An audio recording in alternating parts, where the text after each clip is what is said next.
കേന്ദ്ര സർക്കാർ നിബന്ധനകൾ പാലിച്ചാൽ കേരളത്തിന് SSK ഫണ്ട് നൽകാമെന്ന് രാജ്യസഭയിൽ കേന്ദ്ര വിദ്യാഭ്യാസ മന്ത്രി ധർമ്മേന്ദ്ര പ്രധാൻ മറുപടി നൽകി.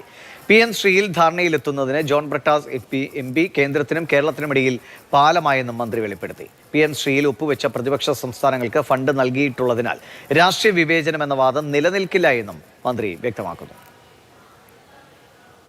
They agreed to sign the PM Shri MOU. Later on, what compelled them, I don't know. It is their problem. They are facing dilemma within themselves. Due to their internal contradictions, they are not implementing PM Shri. NEP നടപ്പിലാക്കിയാൽ കേരളത്തിന് ലഭിക്കാനുള്ള fund നൽകാമെന്നാണ് കേന്ദ്രത്തിന്റെ നിലപാട്.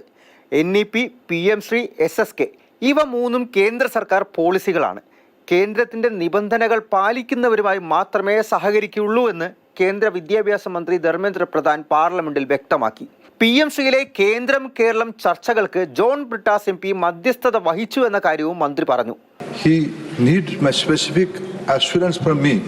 He himself mediate with his state government, with union government. My dear friend John Brittas, I am very thankful to him.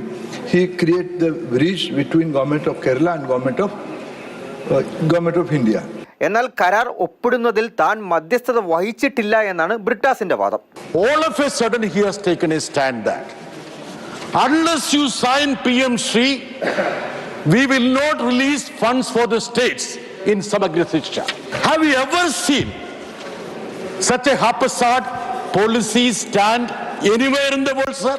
കേന്ദ്ര നിബന്ധനകൾ അംഗീകരിച്ച പ്രതിപക്ഷ സംസ്ഥാനങ്ങൾക്ക് കൃത്യമായി ഫണ്ട് നൽകിയിട്ടുണ്ടെന്ന കാര്യം രേഖകൾ മുൻനിർത്തി മന്ത്രിസഭയിൽ അറിയിച്ചിട്ടുണ്ട്. കേരളത്തിന് ഈ സാമ്പത്തിക വർഷം 92.41 കോടി രൂപ അനുവദിച്ചിട്ടുണ്ട്. നിബന്ധനകൾ അംഗീകരിച്ചാൽ ബാക്കി 359.64 കോടി രൂപ കൂടി ലഭിക്കും. കേരളത്തിൽ സർക്കാരിന്റെ ആഭ്യന്തര തർക്കങ്ങളാണ് പ്രശ്നമെന്നും മന്ത്രി ആരോപിച്ചു.